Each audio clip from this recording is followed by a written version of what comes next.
As it stands, the most populous city in the world is Chongqing, being home to more than 30 million people. That's more than the entire population of Australia, and 6 times that of Ireland. Like most places these days, Chongqing is Chinese, but Chongqing is just one of 47 megacities in the world, 15 of which are in China. And like most of my videos, well, all of them, today's topic has nothing to do with Chinese megacities. We instead look to the other side of the world, to a small town of almost no significance at all. It's a town that probably shouldn't even exist, but somehow does. Tucked away in the god-awful, horrendous state of Nebraska, this town has a population of just 1.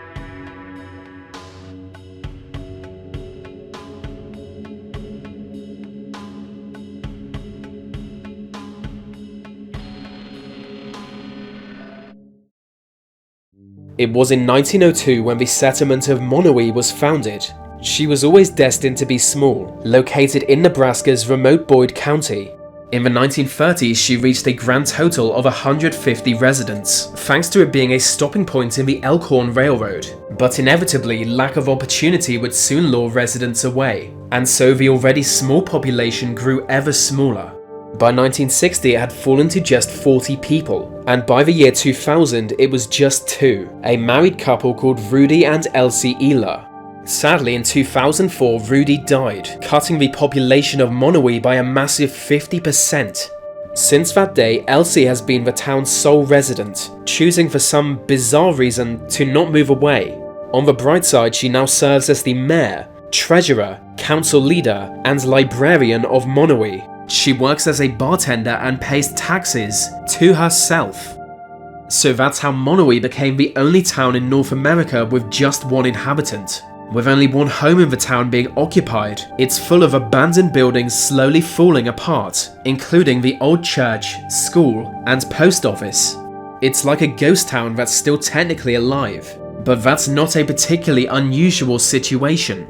Boyd County has 2 other towns with less than 10 residents, the nearby settlement of Gross being home to just 2, and Anoka with a massive population of 6. There are several other places with a population of just 1, but it's usually due to some kind of disastrous event. You might remember Japan's Fukushima nuclear disaster. Long story short, a 2011 tsunami battered the coast of Japan, breaching a seawall and flooding the Fukushima nuclear power plant. Complications from this caused 3 meltdowns, and it was designated a Level 7 nuclear disaster. The only other Level 7 event was Chernobyl. Like Chernobyl, nearby populations were evacuated en masse, but unlike Chernobyl, not everyone left. Naoto Matsumura is a farmer from the small town of Tomioka. Being within walking distance of the power plant, Tomioka was evacuated by the government, but Matsumura refused to leave, being unwilling to abandon his livestock, and so a town that days before had been home to 15,000 was now home to just 1. As far as ghost towns go, Tomioka was huge, and modern, and very radioactive. Electricity and water supplies were cut off from the town, but still he remained to care for animals left behind. Working his way through the town, he freed countless pets abandoned by their owners. You'd assume he was lonely, but don't worry, he has 2 pet ostriches to keep him company. Before the meltdown they were just chickens, but that's life, things change. For a while he had a blog and a Facebook page, but then he stopped posting updates and everyone assumed he died of radiation. But no, he's still there, and still the only human in Tomioka. He technically broke the law by staying behind, but no police wanted to face radiation just to arrest some random farmer. So it worked out pretty well, better than expected. A similar story is that of Argentina's Villa Epicuen.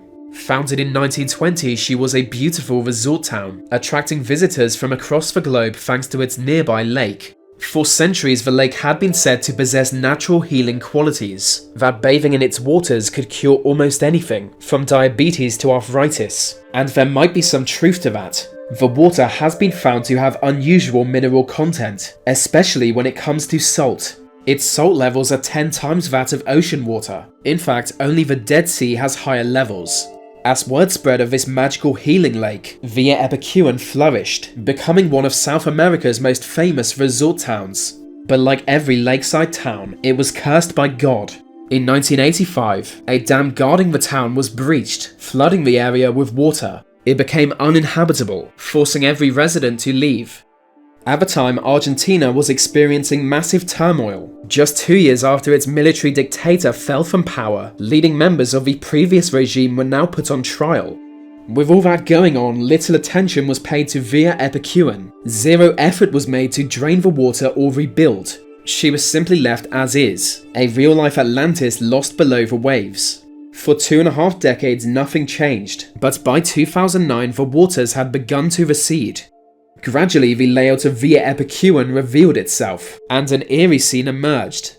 Among a forest of dead trees, few buildings remained standing, like a post-apocalyptic nightmare.